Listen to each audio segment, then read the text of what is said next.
Hey guys, I just wanted to show you a sample online store that I currently have right here that I currently manage for a client.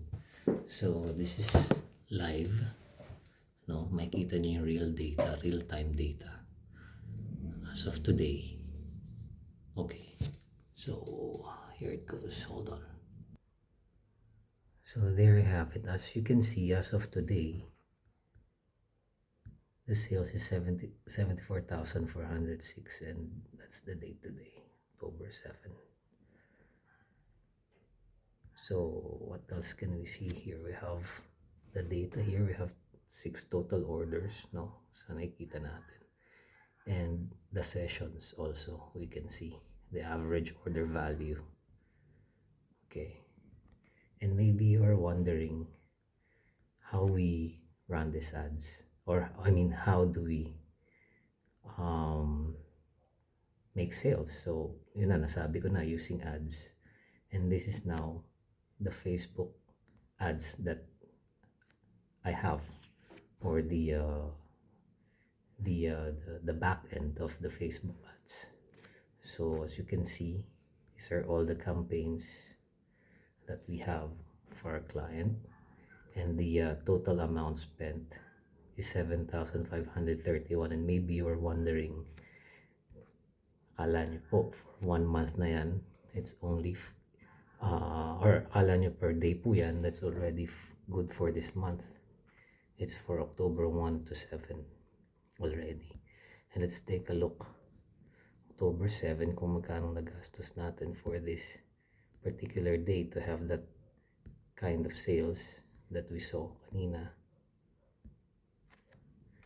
It's only 186 pesos. So let's take a look, kasi usually yung online store, recently ay mababa ang sales niya over the weekend because people usually go out, no, eat, so and maybe travel or go somewhere else. So medyo mas konti yung tao na gumagamit ng devices, or usually they spend their money elsewhere because nga rest day nila eh.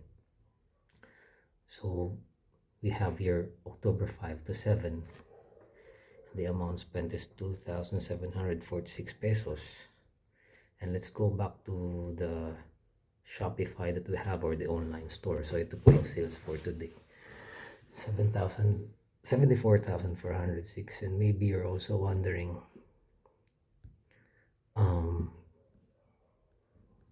what's the sales nung nakaraang weekend, October 5 to 7? It is 146,344. So yeah, so yun lang po. Just basically showed you a sample. So yeah, we basically showed you a sample of our actual account that we manage, and usually kung how we do it, and more details na lang siguro on another video, but we just basically showed you a real client sample. That's it.